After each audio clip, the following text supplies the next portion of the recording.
Hey guys, it is me again.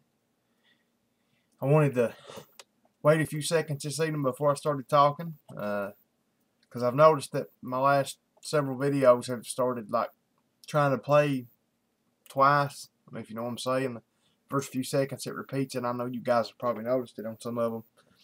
So I wanted to kind of wait a few seconds to maybe cure that, but it is good to see everybody here today.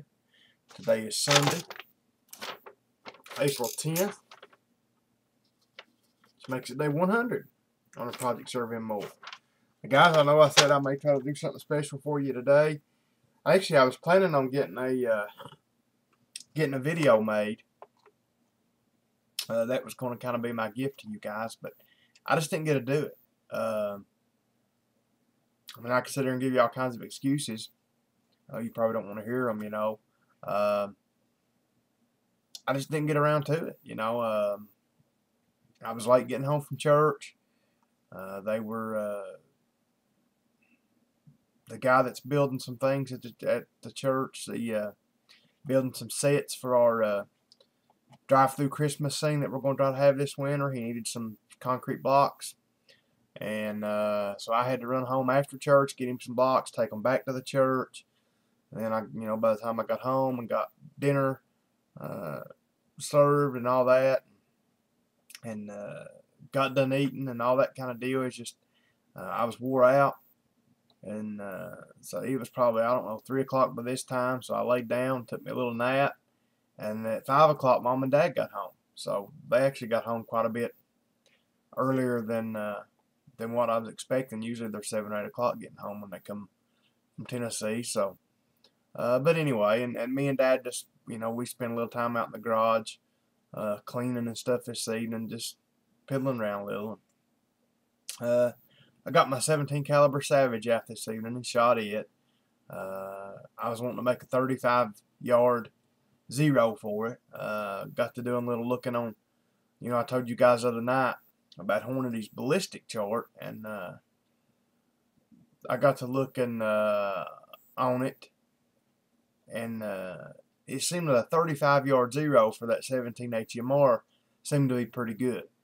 So, and I think I had the gun before it 25 yards zeroed, and where you zero a gun will make a difference where it hits, at different yardages. So, anyway, so I got it up and set it at 35 yards and re-zeroed it, adjusted on a little bit, shot it, a little bit. Just got done with that and had to clean it, and so by the time I've done this and that, guys, I've just not got time to do it. So. I'm going to try to get you a vid made. To be honest, I'm waiting for something to inspire me. I mean, I just don't want to make the same old video, same old stuff like I always make. Go out here and videotape me shooting 7 or 8 times. Or, I want to get some inspiration, So I'm waiting to get inspiration from somewhere, maybe give me a good idea to do. Maybe that'll happen in the next little bit. But that's kind of the reason I didn't get you a vid today, another vid made. I did want to show you one thing tonight, guys. This is what I've been wearing today. This is my new Crossbreed Super Tuck holster. Right there. Got it in, I don't know, this last week sometime. That's my Colt Defender in it, of course. As you can see, it is cocked and locked. As I say, cocked and locked and ready to rock. But that's the way that's the way you carry an 1911. So that's the way I've been carrying it. Of course, all the safeties are on. My fingers are nowhere around the trigger. So, yeah. Super nice holsters, guys. I mean, if you want the best concealment holster, in my opinion, the best inside the waistband holster made is this one right here. It's not cheap. I think it's $70. Shipping and everything, it's like $76, $78, somewhere like that. And you gotta wait right now 5 to 6 weeks to get one. But that's only because these holsters are so popular and they're so far behind on making them. They make each one custom. I don't know if you guys can see it or not. I don't know how good that's going to come out, but right there on the back, see, it's even got my name on it. It's got Collins on it. See, you know, is they take the orders off the internet. You know, they write your name and order number, and you know, so they make this holster just for you. You know, just for your gun, the gun you specify, and you can get it custom made. You can get a what they call a combat. If you notice, guys, I'm not pointing the gun at myself. They make a combat cut, they call it, where they actually cut out right here around where you draw the gun a little more. You know, if you want that combat cut. Lay it on the bed so I'm done with it, but I don't get the combat cut because I don't need to draw it that fast. You know, like if, maybe if you were a cop and you were going to use that for a concealment, you know, for a backup gun or something, you know, you'd probably want that. But anyway, I just wanted to kind of show you guys that. I know I've shown you those before. I've got another one of those for a SIG 229. My opinion, the best holster in the world. There's some companies makes similar holsters. They're a little cheaper than the crossbreeds, but in my opinion, they're just not near the quality as the crossbreed. Plus, the crossbreed it's from what I can tell, it's a Christian-owned company. You know, I like to support fellow believers. So, anyway, guys, just kind of want to show you that, and I don't know. I guess that's about it. You know, church went good today. It sure did. Didn't have a whole lot of people. Probably had, I don't know, 27, 28. Of course, Dad wasn't there. And we have a whole lot of people that just weren't there today. You know, a lot of people. You know, it's the first time Dad's not been there since I've been preaching. But I don't know. We've just had a lot of people not showing up here lately. I mean, even members with positions in the church, you know, people that are on the board of directors, people that are trustees, that kind of stuff, you know, that are, I don't know, that ain't coming to church. So I don't know. It's frustrating. I'm not gonna lie about it. It's frustrating to say the least. You know, they'll make room in every other aspect of their life. They'll make arrangements so they can be there. You know, they make arrangements to be at the t-ball practice and the baseball practice and the soccer practice. They make arrangements to be at birthday parties. They make, you know, but then they won't make arrangements and won't change plans or won't make a sacrifice to come to church. And that irks me, but, you know, it's something that the Lord's just dealing with me on, I guess. You know, so pray for me on that, guys. But had a good time anyway. Had a real good time. Had some great music. Really felt the Spirit of the Lord. Really did. And I think I delivered a good message. I don't know. I mean, it's from the Lord, so it's always a good message. But had a good time. Anyway, guys, let's get to the important part tonight.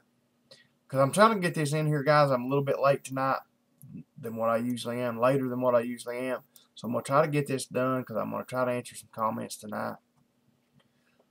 So anyway, Luke chapter 7, verse 11, where we're going to be continuing, says, "And it came to pass the day after, that he went into a city called Nain, and many of his disciples went with him, and much people. Now when he came nigh to the gate of the city, behold, there was a dead man carried out, the only son of his mother, and she was a widow, and much people of the city was with her. And when the Lord saw her, he had compassion on her, and said unto her, Weep not. And he came and touched the bier," which is the coffin, casket, wood box, I'm guessing, or whatever they put the dead people in. "And they that bare him stood still. And he said, Young man, I say unto thee, arise. And he that was dead sat up and began to speak. And he delivered him to his mother. And there came a fear on all. And they glorified God, saying that a great prophet is risen up among us, and that God hath visited his people. And this rumor of him went forth throughout all Judea, and throughout all the region round about. And the disciples of John showed him all these things. And John calling unto him, 2 of his disciples sent them to Jesus, saying, Art thou he that should come, or look we for another? When the men were come unto him, they said, John Baptist hath sent us unto thee, saying, Art thou he that should come, or look we for another? Now, I didn't repeat the same verse, guys. Those two verses are very similar to each other.